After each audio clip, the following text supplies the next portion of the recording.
Hello मेरे प्यारे बच्चों, कैसे हैं आप लोग। और बेटा हम लोग आज जो है वो इलेक्ट्रॉनिक डिवाइसेस का जो है वो नेक्स्ट लेक्चर देखने जा रहे हैं। एक्चुअली में ये पार्ट 4 है, क्योंकि इसमें जो है हम लोगों ने सेमीकंडक्टर के जो ट्रांजिस्टर का जो पार्ट है, जो पिछली क्लास में हम लोगों ने किया था बेटा, थ्योरेटिकल एस्पेक्ट, उससे रिलेटेड क्वेश्चंस हम करेंगे इस बार। ठीक है, चलिए। सेमीकंडक्टर में बेटा ट्रांजिस्टर की थ्योरी मैंने ऑलरेडी बता दी थी कि सारे क्या क्या हमारे पास वेरिएबल्स होते हैं, है ना, और किस तरह से पावर गेन हमको मिलता है, कैसे एक ट्रांजिस्टर एम्पलीफायर की तरह वर्क करता है। तो पहला क्वेश्चन कहता है an amplifier is nothing but an oscillator with a positive feedback. बेटा एक ऑसिलेटर की तरह ही है। ऑसिलेटर के केस में नेगेटिव फीडबैक की जगह हमारे पास पॉजिटिव फीडबैक मिलता है, यानी कि जैसा सिग्नल होगा वैसे ही आउटपुट हमको मिलेगा। ठीक, तो ये हमारे पास पहला क्वेश्चन हो गया। क्वेश्चन नंबर 2 कहता है the AC current gain of A transistor is beta is equal to 20 in its common emitter configuration. What will be the change in the emitter current for the change of 0.4 milliampere in the base current? बेटा सीधे सीधे beta की value delta IC upon delta IB होती है। हमको delta IC निकालना है, तो ये बराबर बीटा इंटू डेल्टा IB।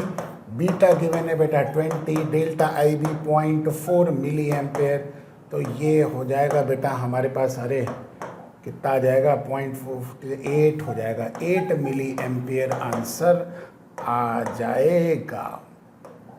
ठीक है, ये मेरा आंसर आ गया। बहुत इजी क्वेश्चन है, बस डायरेक्ट है बेटा, ये फॉर्मूला याद रखने वाला कंसेप्ट है ना। चलिए नेक्स्ट क्वेश्चन करते हैं। In case of constant alpha and beta of the transistor, बेटा अल्फा की वैल्यू लेस देन 1 होती है और बीटा की वैल्यू ग्रेटर देन 1 होती है। ये पीछे हमने अभी बेटा थ्योरी की क्लास जब करी थी तो मैंने ये कंसेप्ट आपको सिखाया था। क्वेश्चन नंबर 4 कहता है इफ अल्फा की वैल्यू गिवन है 0.98 and current through IE emitter given है द वैल्यू ऑफ बीटा। देखो बेटा पहले तो हम बीटा और अल्फा के बीच में एक रिलेशनशिप निकाल लेंगे। जैसा कि आपको पता है कि बीटा बराबर delta IC upon delta IB होता है ना, और अल्फा बराबर होता है हमारे पास delta IC upon delta IE। ठीक, अब अगर आप यहाँ से देखें तो अल्फा बराबर डेल्टा IC और डेल्टा IE को क्या लिख सकते हैं, delta IB plus delta IC लिख सकते हैं। यानी कि अब 1 अपॉन अल्फा बराबर हो जाएगा, ये ऊपर चला गया तो नीचे आ जाएगा, ये हो जाएगा delta IB plus delta IC upon delta IC। ठीक, ये हमारे पास आ जाएगा 1 upon alpha is equal to delta IB upon delta IC plus ये delta IC upon delta IC 1 हो जाएगा। ये आता है 1 अपॉन बीटा, तो 1 अपॉन अल्फा बराबर 1 अपॉन बीटा प्लस 1, जिससे जब हम बीटा की वैल्यू निकालेंगे तो बेटा ये हो जाएगा हमारे पास अल्फा अपॉन 1 माइनस अल्फा की वैल्यू आ जाएगी, है ना। तो अब अगर हमको अल्फा गिवन है, बीटा की वैल्यू निकालनी है, तो बेटा ये फॉर्मूले का इस्तेमाल करेंगे। अल्फा है 0.98 और 1 माइनस, मैं क्या लिख रहा हूँ, गलती से कई बार चीज़ें गलत लिख जाते हैं। 0.98 अपॉन 1 माइनस 0.98, तो बीटा हो जाएगा 0.98 अपॉन 0.02, ओहो हो 49 आंसर आएगा। ये मेरा आंसर यहाँ पे है। ठीक है, ऐसे करके करेंगे, ध्यान रखिए। चलिए, ये बहुत ही अच्छा फॉर्मूला है बेटा, याद रखिएगा। क्वेश्चन नंबर 5 कहता है the transfer ratio beta of A transistor is 50। ठीक है, बीटा की वैल्यू गिवन है बेटा 50 गिवन है। The input resistance of the transistor when used in a common emitter configuration. देखो बेटा RI गिवन है 1 किलो ओम्स, यानी कि 1000 यानी कि 10 की पावर ऑफ 3 कर देते, ज़्यादा बेटर रहेगा, या ठीक है ये हमने कर दिया 1 kilo ohms. Peak value of the collector current निकालना है for an AC input voltage. हमको गिवन है बेटा वोल्टेज इनपुट गिवन है 0.01 वोल्ट और हमको पीक वैल्यू यानी कि IC of the collector current निकालना है। ठीक, ये वैल्यूज निकालनी है। अब देखो बेटा आर आई और वी आई दिए गिवन है, तो हम क्या हम निकाल सकते हैं, करंट इनपुट निकाल सकते हैं। तो करंट इनपुट बराबर voltage input upon resistance input.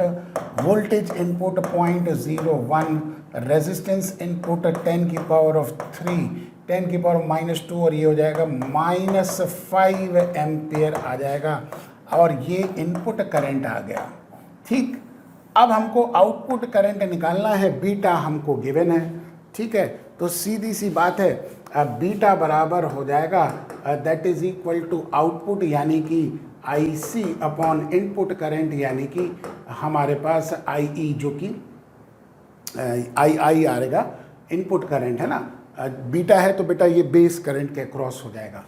ठीक, तो आई सी की वैल्यू निकालनी है तो ये हो जाएगा बीटा यानी कि 50 इंटू 10 की पावर ऑफ -5 एम्पियर हो जाएगा और ये हो जाएगा 500 इंटू 10 की पावर ऑफ -6 एम्पियर, तो ये हो जाएगा 500 माइक्रो एम्पियर आंसर आ जाएगा।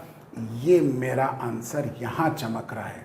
ठीक, बहुत इजी क्वेश्चन है लेकिन बहुत ही बढ़िया क्वेश्चन है बेटा, कोई बहुत कॉम्प्लिकेटेड नहीं है, छोटी छोटी चीज़ें हैं, बस जो मैंने थ्योरी सिखाई थी बस उसी से रिलेटेड सारी चीज़ें हैं। चलिए नेक्स्ट क्वेश्चन देखते हैं। क्वेश्चन नंबर 6 क्या कहता है, for a common emitter if I C upon I E की वैल्यू गिवन है, ये हो गया 0.98 यानी कि बेटा अल्फा की वैल्यू गिवन है 0.98 है ना। The current gain for the common emitter configuration यानी कि बीटा की वैल्यू निकालनी है। अभी पीछे ही मैंने बताया था कि बीटा बराबर 1 minus alpha upon 1 minus alpha होगा और वही बात हो गई 0.98 होता है अल्फ़ा, तो ये हो जाएगा 1 माइनस 0.98 ओके, तो ये हो जाएगा 0.02 49 टाइम्स आ जाएगा। ये मेरा आंसर यहाँ पे चमक रहा है। ठीक है, बिल्कुल सिंपल है। ये देखिए ये फॉर्मूला कितना हैंडी है ना, बीटा और अल्फा के बीच में रिलेशनशिप हमको बताता है। क्वेश्चन नंबर 7 कहता है an NPN transistor conducts when collector is positive and emitter is negative with respect to base. बेटा मैंने आपको बताया था कि इमीटर बेस को जो है हम फॉरवर्ड बाइसिंग पे रखेंगे और कलेक्टर और बेस को रिवर्स बाइसिंग पे रखेंगे। अ ट्रांजिस्टर PNP और NPN can be used as an amplifier, oscillator की तरह भी काम करता है, स्विच की तरह भी काम करता है। ऑल ऑफ दीज यानी कि ट्रांजिस्टर का यूसेज तीनों की तरह हो सकता है, ऑसिलेटर की तरह भी हो सकता है, स्विच की तरह भी हो सकता है और एम्पलीफायर की तरह भी कर सकते हैं। क्वेश्चन नंबर 9 कहता है the part of the transistor which is most heavily doped. बेटा हैवी डोपिंग किसकी करते हैं, इमीटर की करते हैं ना, है ना। मैंने आपको बताया था कि emitter are heavily doped, collector की मॉडरेट डोपिंग और बेस की लाइट डोपिंग करते हैं। ठीक, बहुत इजी क्वेश्चंस हैं बेटा लेकिन कंसेप्चुअल है, ये चीज़ का ध्यान रखिए। मैं इसीलिए क्वेश्चंस की प्रैक्टिस करा रहा हूँ कि कैसे क्वेश्चन आएंगे CUET के पॉइंट ऑफ व्यू से, किस तरह के क्वेश्चन की प्रैक्टिस आपको करनी है और कहीं और किताब से भी नहीं करना, बस जो क्वेश्चन मैं करा रहा हूँ बस आपको उसी की प्रैक्टिस करनी है और मोर देन सफिशिएंट है, बस सिर्फ इसको करना है। क्वेश्चन नंबर 10 कहता है in a common emitter amplifier using output resistance बेटा RO गिवन है ना, 5000 ओम्स गिवन है और इनपुट रेजिस्टेंस RI गिवन है बेटा 2000 ओम्स।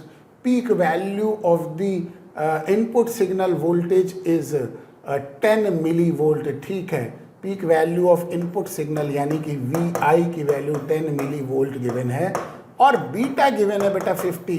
ओके, पावर गेन यानी कि AP निकालना है। बेटा क्या फॉर्मूला था आपको याद है, beta square RO by RI, याद आ रहा है ना, बस अब और कुछ नहीं करना है। बीटा गिवन है, RO और RI गिवन है, बस VI की जरूरत है नहीं है सच। तो बीटा स्क्वायर 50 का स्क्वायर यानी कि 50 इंटू 50, आर ओ गिवन है बेटा 5000, आर आई गिवन है बेटा 2000, तो ये हो जाएगा 50 इंटू 50 और ये हो जाएगा हमारे पास 2.5। ओहो हो, ये हमारे पास आ जाएगा भाई 6250 आ जाएगा, है ना, 2500 इंटू 2.5, ठीक है। तो ये हो जाएगा 6250, यानी कि ये आंसर आ जाएगा 6.25 इंटू 10 की पावर ऑफ 3, है ना। ये पावर गेन यानी कि इतने टाइम्स पावर क्या हो जाएगा, गेन हो जाएगा। ठीक है बेटा, ये वो क्वेश्चंस थे जो कि ट्रांजिस्टर से रिलेटेड क्वेश्चंस थे। आज के लिए इतना ही बहुत है। प्रैक्टिस करते रहिए, पढ़ते रहिए, इन क्वेश्चंस को लगाते रहिए। बेहद इंपॉर्टेंट क्वेश्चंस हैं बेटा, इनकी प्रैक्टिस ज़रूर करते रहिए। चलिए, आज के लिए बहुत है, तब तक के लिए नेक्स्ट क्लास में बात करेंगे। Thank you so much, have a nice day.